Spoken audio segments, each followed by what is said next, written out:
ជំរាបសួរបងប្អូនជាទីគោរពនិងជាទីមេត្រីថ្មិចបើយើងបានបន្តបាទទស្សនាកម្មវិធីជជែកវែកញែករឿងរ៉ាវកីឡាក្រៅស្រុកក្នុងស្រុកដ៏ក្តៅដែលជាបងប្អូនត្រូវតែតាមដានបាទចង់ត្រូវតែតាមដាននេះព្រោះថាសល់ពេលតែប្រហែលទៀតទេបាទទ្វារដោយការលេខទាំង5បាននឹងបំរើអារម្មណ៍បងប្អូនយើងទៀតហើយបាទអញ្ចឹងថ្ងៃនេះខ្ញុំបាទMC ប្រហែលរួមទៅនឹង MC Big Care បាទនិង MC ព្រុនកំពុងតែមានព័ត៌មាននៅក្នុងបាទវេទិកានេះតែម្ដងហើយយើងផ្ដើមពីប្រធានបទជាដំបូងតែម្ដងបាទកុំឲ្យខាត់ពេលយូរតោះពាក់ព័ន្ធទៅនឹងរឿងសារកាប្រិយបាត់យូកសលបាទហើយនឹងកំភ្លើងធំអាសនល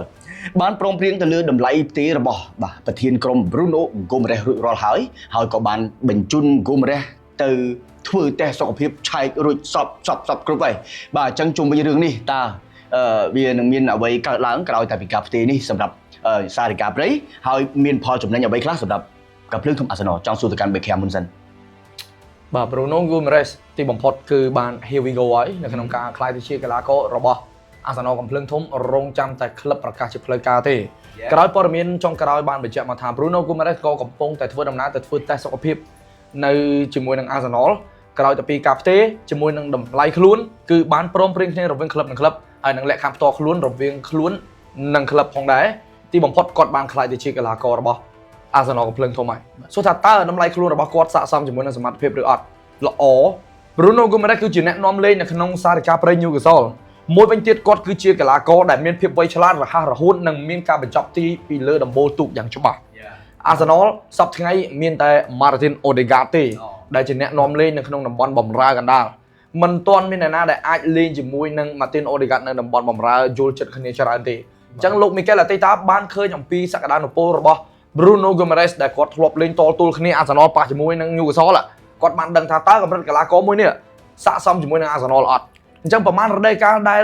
អាសនលត្រូវបានតាមដានទៅលើ Bruno Gomes នេះគឺយក Bruno Gomes ធ្វើជាគំរូ scouting រហូតតតែខ្លាយទៅជាកីឡាកររបស់ពួកគាត់តែម្ដងបាទអញ្ចឹងគេតាមដានច្បាស់ថា Bruno Gomes តម្លៃខ្លួនប៉ុណ្ណេះស័ក្តិសមមកចូលរួមជាមួយនឹងអាសនលបានអត់ជួយអាសនលបានអត់អញ្ចឹងបើកទ្វាររដូវកាលថ្ងៃទី22បានឃើញហើយ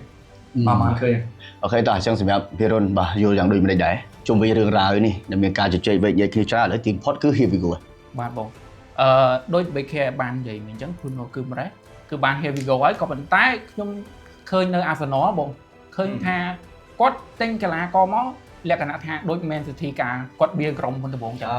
គាត់ព្យាយាមទិញបម្រើច្រើនមែនគាត់ព្យាយាមទិញបម្រើច្រើនមែនតើជាក់ស្ដែងយើងមើលខ្សែបម្រើនៅ Arsenal នេះពេលបច្ចុប្បន្ននេះមានដូចជាឥឡូវ Bruno Gomes ទៅមួយទៀត Martin Odegaard Martin Zubimendi Eberechi Eze Declan Rice ហើយនឹង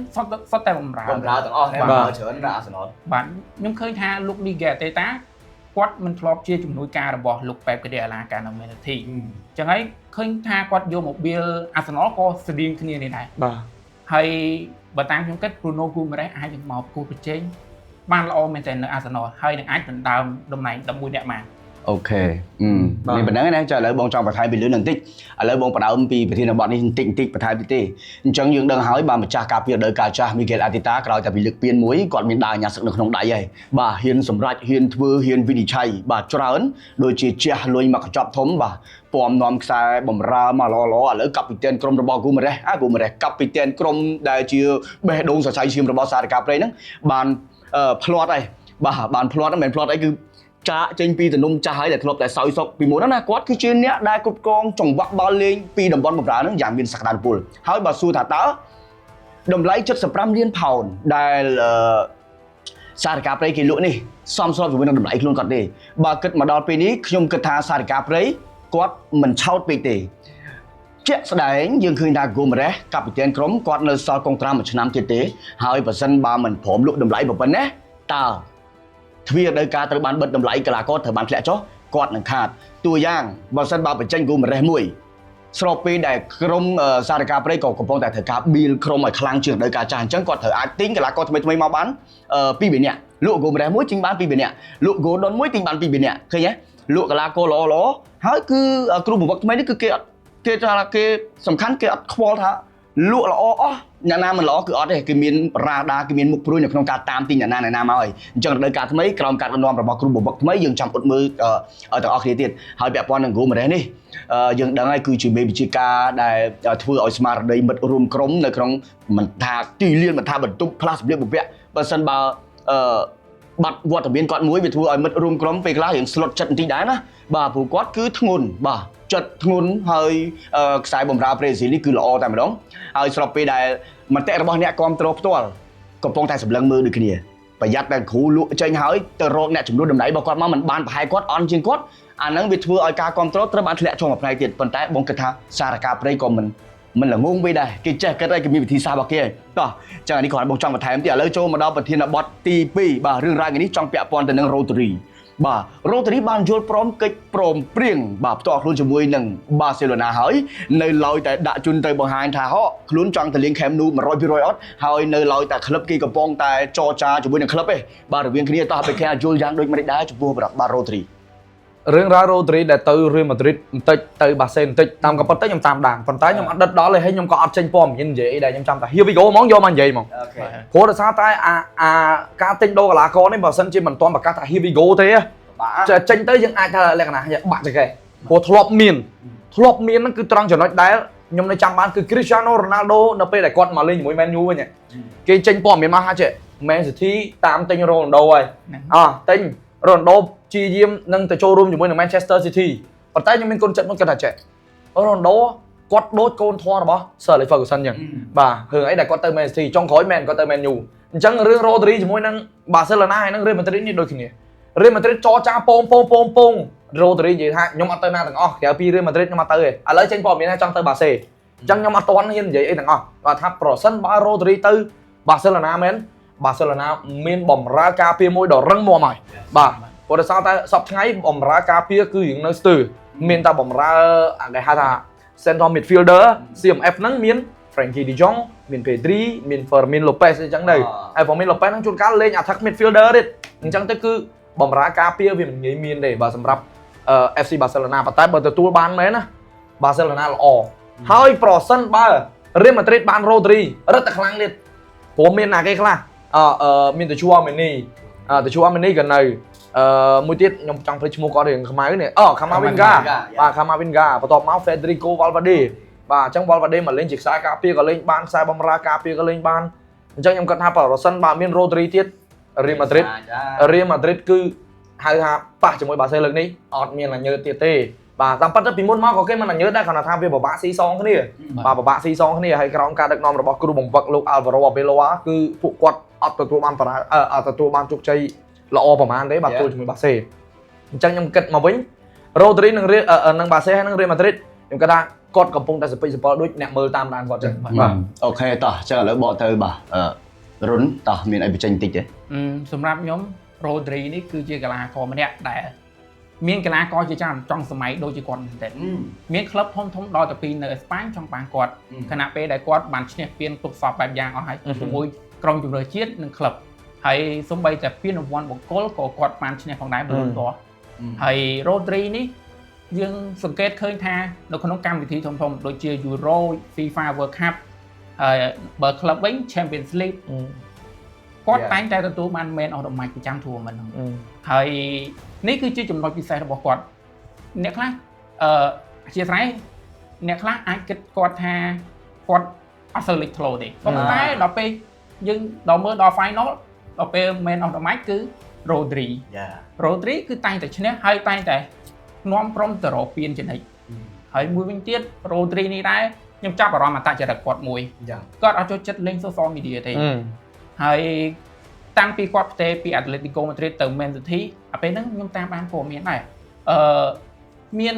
fan page ជាច្រើនតាមរក profile ឬក៏ account IG គាត់អីគឺរកអត់ឃើញទេមានន័យថាគាត់ focus តែលេងបាល់តែមុខគាត់គាត់ចេះបាំងកាយអត់ទេមនុស្សគាត់គេហៅថាមនុស្សស្ងប់ស្ងាត់មនុស្សឯករាជ្យប៉ុន្តែស្ងប់ស្ងាត់អត់ចូលចិត្តភាពលោឆាយអត់ចូលចិត្តបង្ហាញអ្វីនៅលើ social media អញ្ចឹងទៅគាត់អត់មានហ្មង Twitter Instagram Facebook page អត់មានទាំងអស់ chẳng còn sưu năng ai vậy ba introvertដូចអានកាន់តែតាចាំបបបន្ថែមតិចចឹងពាក់ព័ន្ធជាមួយរឿងរ៉ាវរ៉ូឌរីនេះឈ្នះអស់ហើយណាមកឈុតពៀនក្នុងស្រុកពៀនក្រៅស្រុកបាទពៀនបុគ្គលល្អគ្រប់សពបែបយ៉ាងគឺរៀបចំខ្លួនវិចទៅហើយបើសិនបើហ៊ីវីហ្គូមែនណាអញ្ចឹងយើងនៅអត់ដឹងទេបច្ចុប្បន្នគឺបាសេឡូណាគេមានឱកាសពេកនេះស្របពេលដែលតម្លៃដែល Man City កំពុងតែទៀមទាបងគិតថាប្រហែលជាចន្លោះ52ទៅដល់60ជាងតែប៉ុណ្្នឹងទេហើយរៀលគ្រាន់តែដាក់មកពុបច្រានចោលពុបកីឡាករចិត្តអស់កុងត្រាសល់តែមួយឆ្នាំវាអត់សូវសមតម្លៃហ្នឹងបាសេគេចូលទៅប៉ុន្តែបាសេមិនមែនចូលទៅនឹងចាយលុយក្រាំងកឹបបានទេបាសេគេមានបញ្ហាហេរ៉ាញ់វត្ថុរដ្ឋបិទមកពិបាកស្មុគស្មាញណាស់មិនទាន់អាចចូលបញ្ជីកីឡាករថ្មីបានទេហើយបាសេឡូណាបើសិនបើបាន Rodri មែនអានោះយើងអានេះគ្រាន់ថាក្លឹបគេអត់ទាន់តាក់ទងទេមិនទាន់ហ៊ីវីហ្គូទេគ្រាន់តែតាក់ទងទៅសម័យកីឡាករក៏បើកភ្លើងខៀវបង្ហាញចិត្តថាចង់មកលេងនៅ Camp Nou ដែរអញ្ចឹងបើបានមកមែនតំបន់បំរើការពារនេះអាចនិយាយថាដូចរឹងដូចដាច់ថែបហើយ El Clasico នឹងភ្លើងអូយហុយមិនទេល្អមើលមែនបងប្អូនបាទចាំអ៊ុតមើលបន្តទៀតហើយបើសិនបើការផ្ទេរនេះវាស្រាប់ថាអូខេ 100% មែនគឺគម្រោងរបស់ Barcelona នឹងយក Rodri មកមិនក្រោមពី4ឆ្នាំទេបាទនៅក្នុងតម្លៃណាយើងមិនទាន់ដឹងទេមិនទាន់ច្បាស់នៅឡើយទេតោះអញ្ចឹងឥឡូវយើងនៅសល់ប្រធានបទចុងក្រោយដែលជាប្រធានបទនៅតែតួងតាមប្រានមកអញ្ចឹងបាទពាក់ព័ន្ធជាមួយនឹង Vinicius បាទ Junior បាទបញ្ចប់ក្តីសម័យជាមួយនឹងកាប់លឿងធំ Arsenal ហើយក្រោយតាពីបានបន្តកុងត្រាថ្មីជាមួយនឹង Atletico Madrid រហូតដល់ឆ្នាំ2032បាទដោយសារតែកុងត្រាថ្មីនេះវាអូសបន្លាយរហូតដល់6ឆ្នាំតើវាអាចជាការបរាជ័យការតាមទិញពី Arsenal នឹងមានការខកចិត្តយ៉ាងដូចម្តេចដែរបាទបេកាបើសម្រាប់ចំណុចនេះតាំងក៏ពិតខ្ញុំបានដឹងគិតទុកមុនរួចរាល់ហើយព្រោះខ្ញុំគិតថា Vinicius Junior ក៏កំពុងតែមានគេហៅថាទឹកចិត្តនៅក្នុងការលេងជាមួយនឹង Real Madrid ខ្លះយើងមើល level Real Madrid ជាមួយនឹង level Arsenal យើងមិនមែនប្រៀបធៀបក្រុមទាំងពីរនឹងរបៀបម៉េចទេប៉ុន្តែខ្ញុំជឿជាក់ថា Vinicius Junior គឺគាត់ស្រឡាញ់ Real Madrid ជាងគាត់ចង់ទៅក្លឹបផ្សេងខ្ញុំនិយាយមែនហ៊ានឲ្យតម្លៃខ្លួនគាត់ដល់222លានដូច Neymar ហ្នឹងក៏គាត់អត់ទាន់ហ៊ានចង់ទៅដែរព្រោះដោយសារតែទី1គាត់នៅ Real Madrid គាត់អាចមានឱកាសឈ្នះ UEFA Champions League បាទទី2គាត់គឺជាកីឡាករមួយដែលមានឆន្ទៈខ្ពស់នៅក្នុងការឈ្នះពានរង្វាន់ក្រៅស្រុកជាមួយនឹង Real Madrid គាត់មានសក្តានុពលខ្ពស់ណាស់ហើយគាត់នៅ Real Madrid ក៏គាត់លេចធ្លោដែរគ្រាន់តែថាពេលខ្លះគាត់ធ្លាក់ទម្រង់លេងថ្ងៃខ្លះល្អថ្ងៃខ្លះក៏អត់ហើយមានព័ត៌មានចចាមអារ៉ាមជាច្រើនដែលគេបាននិយាយមកថាគាត់ជាមួយនឹង Kylian Mbappe មិនត្រូវគ្នាលេងមិនយល់ពីគ្នាតែតែមានភាពគេហៅថាអាត្មានិយមរវាងគ្នានឹងគ្នាអញ្ចឹងណាប៉ុន្តែការតាំងចិត្តរបស់ Vinicius Junior នៅជាមួយ Real Madrid គឺគាត់ចង់ឈ្នះ UCL ជាមួយនឹង Real Madrid តទៅទៀតព្រោះថាសក្តានុពលកីឡាកររូបនេះមិនចង់ទៅក្លឹបផ្សេងក្រោមការដឹកនាំរបស់កីឡាកររបស់គ្រូបង្វឹកណាទេ